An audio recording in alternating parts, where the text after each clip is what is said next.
నమస్తే అందరికి. సో ప్రభాస్ అన్న మూవీ నుంచి అయితే రాజాసాబ్ మారుతి గారు అండ్ ప్రభాస్ అన్న ఇద్దరు కలయికలో వస్తున్న తమ్మన్ గారు మ్యూజిక్ ఇస్తున్న మూవీ రాజాసాబ్ మూవీ నుంచి అయితే లీకుడు పిక్కులు చాలా వస్తున్నాయి. ఇప్పుడు ఎక్కడ చూసినా అవే పిక్కు అతి అభిమానంతో ఫోటో తీసి సోషల్ మీడియాలో పెట్టిస్తున్నారా అనేది అయితే అర్థం అవ్వట్లేదు. కానీ ఇప్పుడు ఈ మధ్యకాలంలో చాలా సినిమాలు రిలీజ్ అవుతుంది, కానీ అనుకున్నంత రేంజ్ లో అయితే ఆడలేకపోతున్నాయి. పెద్ద సినిమాలు కూడా ఏవి లేవు ఈ మధ్యలో.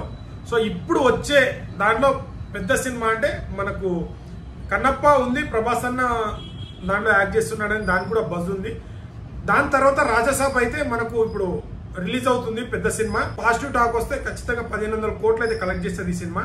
మారుతి గారి ఇప్పుడు జోనర్ లో పాన్ ఇండియా రేంజ్ లో యూనివర్సల్ గా కనెక్ట్ అయింది అనుకో, మంచి కలెక్షన్ చేస్తుంది మూవీ.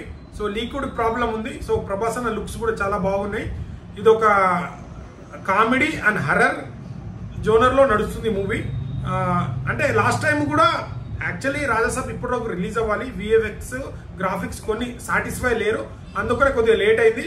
బట్ మూవీ అయితే అంచనాలు తగ్గట్టే ఫ్యాన్స్ లో కూడా ఎక్సైట్మెంట్ ఉంది. ఎందుకంటే మారుతి గారు ఫస్ట్ టైం ప్రభాస్ అన్నని డైరెక్షన్ చేస్తున్నారు కదా, ఎలా తీస్తారనే ఎక్సైట్మెంట్ తో పాటు లీకుడ్ ప్రాబ్లం అయితే ప్రతి సినిమాకు ఉంది.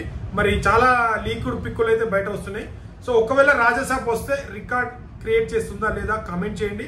సో మారుతి గారు కామెడీ ఎక్కువ ఉంటుంది, ఇంకా హర్రర్ జోనర్, ఆ జోనర్ లో ప్రభాస్ అన్న ఫస్ట్ టైం యాక్ట్ చేస్తున్నారు కాబట్టి సో అది క్లిక్ అయింది అనుకో, మంచి కలెక్షన్ చేస్తుంది. సంజయ్ దత్ గారు కూడా ఉన్నారు దీంట్లో. సో అక్కడ కూడా మంచి బజ్ ఏర్పడింది మూవీకి. బ్లాక్ బస్టర్ అవుతుందా లేదా కామెంట్ చేయండి. Thank you.